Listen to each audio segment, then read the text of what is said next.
kegiatan bioskop di Jakarta akan kembali dibuka dan protokol kesehatan akan ditegakkan. Timing, kapan itu dibuka? Tentunya tidak semua sama waktunya untuk memastikan bahwa setiap yang dilakukan betul-betul dengan perhitungan yang sangat matang.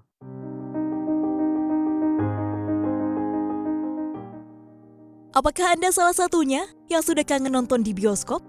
Memang sudah terlalu lama kursi-kursi bioskop itu berdebu, seolah merindu memanggil penonton untuk datang kembali menikmati film. Sejak pembatasan sosial berskala besar pertama di DKI Jakarta pada 10 April 2020, setidaknya telah lebih dari 5 bulan operasional bioskop terpaksa tutup. Pandemi COVID-19 telah membuat industri hiburan menjerit, maka wacana Jakarta untuk membuka kembali bioskop menjadi angin segar bagi industri. Dengan penerapan protokol kesehatan yang ketat, pemerintah dan Satuan Tugas Penanganan COVID-19 memberi izin pelaku usaha bioskop kembali beroperasi. Jalan dulu, yang penting jangan rugi-rugi terus kayak sekarang ini udah 5 bulan lebih rugi terus nggak ada uang masuk sedikit pun. Tapi itu saya rasa jangan sampai rugi banyak lah, tapi bisa bergulir dulu lah. Kita yang penting menjaga keselamatan, kesehatan masyarakat di dalam bioskop. Itu yang kita jaga utamakan gitu. Kabar bahwa bioskop akan dibuka adalah satu kabar yang sangat positif. Karena minimal kita bisa melihat mudah-mudahan di paruh mungkin first quarter tahun depan, mudah-mudahan situasi bisa kembali normal. Kita bisa mengharapkan lagi penonton lebih banyak datang ke bioskop.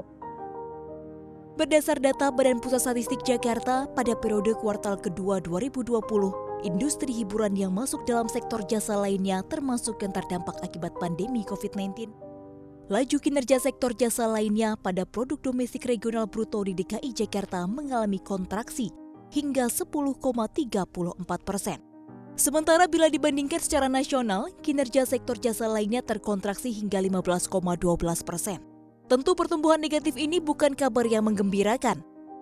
Penghasilan negara dari film sendiri, kalau kita lihat dari ujung hanya dari bioskop saja, mungkin ada sekitar 6-10 triliun kehilangan karena kalau kita lihat tahun lalu ada 150 juta penonton film dari bioskop yang rata-rata tiketnya adalah 45.000. Apalagi persaingan industri film kian ketat, salah satunya hadir lewat pengalaman streaming over the top. Namun tetap menonton di bioskop punya sensasi sendiri.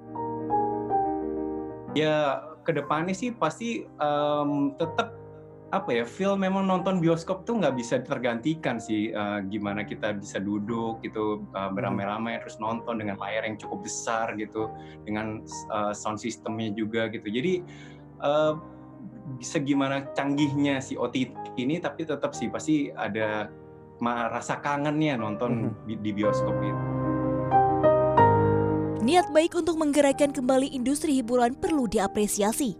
Namun, pemerintah Provinsi DKI Jakarta dan pelaku industri perlu menemukan formula yang tepat di tengah kasus positif COVID-19 yang tak kunjung turun. Kita lihat saja angka kasus terkonfirmasi di Jakarta belakangan ini cukup tinggi di atas 500 orang tiap harinya. Oleh karena itu, kesadaran dan kedisiplinan akan protokol kesehatan adalah kitab suci yang harus jadi acuan masyarakat. Siapkah kita menonton lagi? Tim Liputan CNBC Indonesia.